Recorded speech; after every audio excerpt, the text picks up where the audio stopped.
Hi there and welcome to the channel. I'm Slate and this is the first video in my progression guide series for Watcher of Realms to help you begin a new account and summon your first legendary. Let's get started. Once you start a new account, you'll have to go through the tutorial, which will give you an overview of the basic mechanics. As this is a tower defense game, you'll learn how to place your heroes so that you can stop enemies from destroying your portal. At the end of chapter 1, you will get your first rare summoning crystal. This will be a rare hero called Maureen, but your second summoning crystal is guaranteed to be one of 4 epic marksmen, which are lovingly nicknamed the Pokemon starter heroes of Watcher of Realms. First up is Idril. She is honestly one of the best epics in the game because she has a very unique ultimate that lets her hit anywhere on the board, and she's needed for late to end game content. I wouldn't worry too much if you don't get her as your starter because she is a common epic and you'll be able to pick her up at some point. Next up are Brienne and Theowen, who are very similar. They are both single target marksmen with AoE abilities on their ultimate. I prefer Brienne to Theowen, but both are good for progression and you can fuse Theowen so he's very easy to pick up. Either of these will help you progress through to the mid game where hopefully you will have been able to summon either a legendary marksman or Maul, who is an epic marksman, and he is the best epic AoE marksman in the game. And finally we have Tazira, who is everyone's least favourite of the 4 because she's not very good and not very helpful. She will help you with early game, so I wouldn't worry too much if you get her, and as I said, you are bound to get more marksmen very soon. She does have some uses in the end game, but until that point I think it would be best to not invest too many resources and I wouldn't take her past level 40. Okay, let's have a look and see who we're going to get on this account.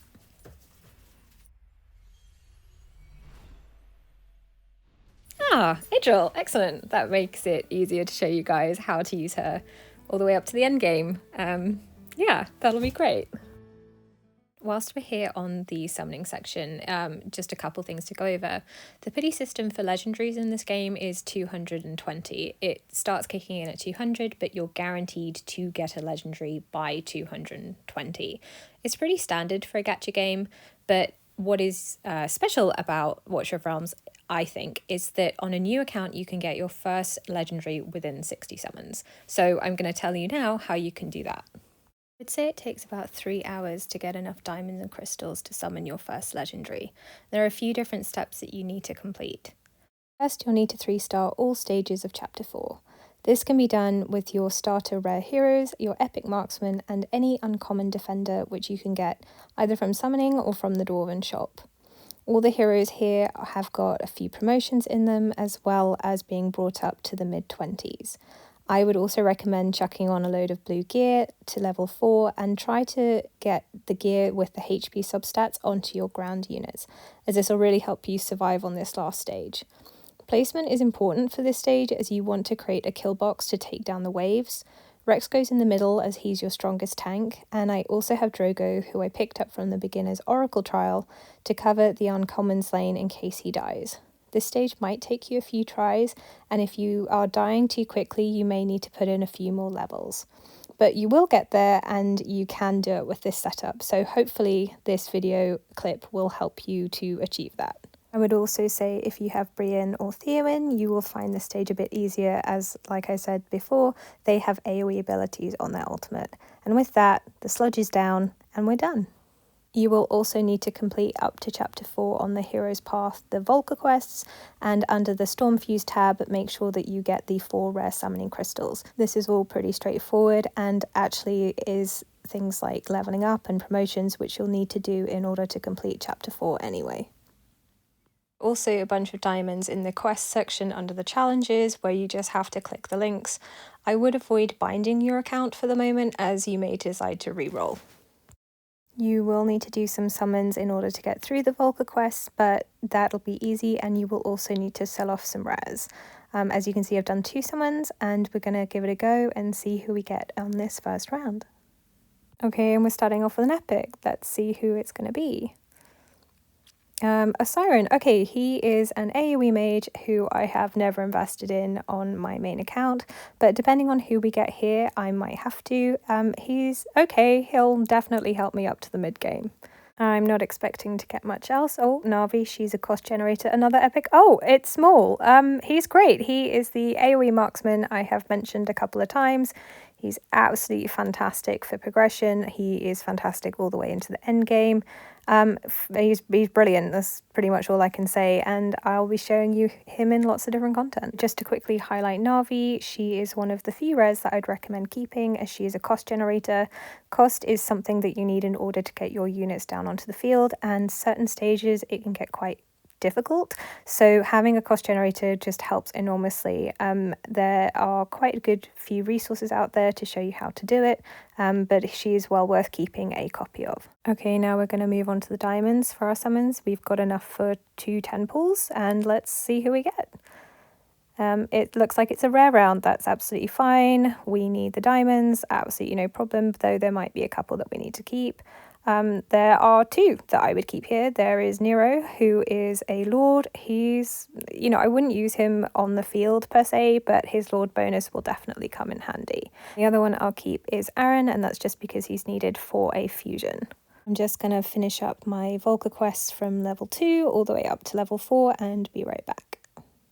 Okay, now that I've done that, I have enough resources to go and summon some more, hopefully get some diamond rebates and get our first legendary. Okay, this is round 3, another rare round. Let's see who we're going to get. Dun, dun, dun, dun. Yeah, absolutely nothing worth keeping here, so now it's time to sell off some unwanted rares. There are only a few rares worth keeping, and they are Navi, Decimus, Dagna, Cuke, Elucus, Autumn, and Nero. But if you're in doubt, I would keep 1 copy of each, and I wouldn't be too worried about accidentally selling off a rare, as you'll get so many in this game that you'll quickly get 1 back. You also sell for 30 diamonds each, so it's a really nice rebate. Okay, we're on to round 4 now, and let's see. Oh, okay, we are getting another epic. This is a really good start to an account. And okay, it's Oleg. Okay, that is brilliant. He is one of the best tanks. He's one of the best tanks in the game, full stop. You will get him for free once you hit level 40 and unlock the Void Rift. And until then, you can make do with Rex, who then fuses into Livian, unless you summon a Baron, who is another top tier defender. This is absolutely great. Let's see who else we get in this 10 pull. No one else, but a good few rares that we can sell off for diamonds and save ones that are for the fusion. That's the other thing I should say in terms of keeping rares, is check the fusions to make sure that you have them for wanting to fuse. Also 30 summons, we get 2 more crystals, very nice, and on to round 5. We are getting close. It's gonna be more epics. This is a really nice start. Another Idril, very nice, and Vortex. Okay, this account is going to fly through the early game. Vortex is one of the best healers in the game. He's HP based, so he's tanky too, and has an insane range. You'll need him for the Abomination fusion, but I would wait until you get a second copy for that, as he can hard carry the healing for your team in so much content. 3 epics. Okay, we are beating these odds. This is pretty good. This is Soleil. She's another mage who I haven't built, but we shall have to see here. Time to sell off some more rares and see where we're at. Okay, we are getting pretty close now. 52 summons, so we're going to just do single pulls and see when we get it. This is an epic. Okay, that's fine. And it's another Oleg, of course it is. His awakenings are very good, but I'm going to hold off awakening heroes for now. Next one. And it's blue. That's okay. And uncommon, no thank you. Okay, we're at 54 now, by my calculation. And that is gold. Who is it going to be? And it's Kriya. That's actually perfect. She is an AoE mage who is not very good in the end game, so I won't be investing any skill crystals into her, but she will help me with progression. One thing about this game is you do need an AoE mage, and Iona, who is an epic mage, is something that you can get with your first top up for $5. So if you're struggling in content and you need an AoE mage and you're happy to spend, I definitely recommend picking her up. Obviously, there are some legendaries that are game changers, and there are plenty of tier lists out there for you to look at If you want to know if what you've summoned is any good, I'll also be making hero guides in the future, so stay tuned for those. If you find out that you have summoned a bad legendary, such as Aspen or Shamir, you may decide you want to reroll, which you absolutely can do.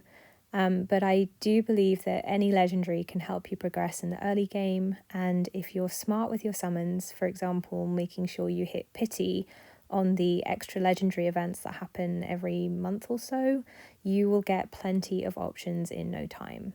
When I started my main account, I got something like 5 legendaries in my first month, as this game gives you a ton of diamonds and rare summoning crystals early on for clearing new stages. That about wraps things up for this video. We're off to a good start with this account, and I hope you have good luck with yours too. As this progression series continues, we will be covering all aspects of gameplay and content, but if there's anything in particular you'd like help with, leave a comment and I'll see what I can do. Thanks so much for watching. Don't forget to like and subscribe if you haven't already, and see you in the next video. Take care and bye for now.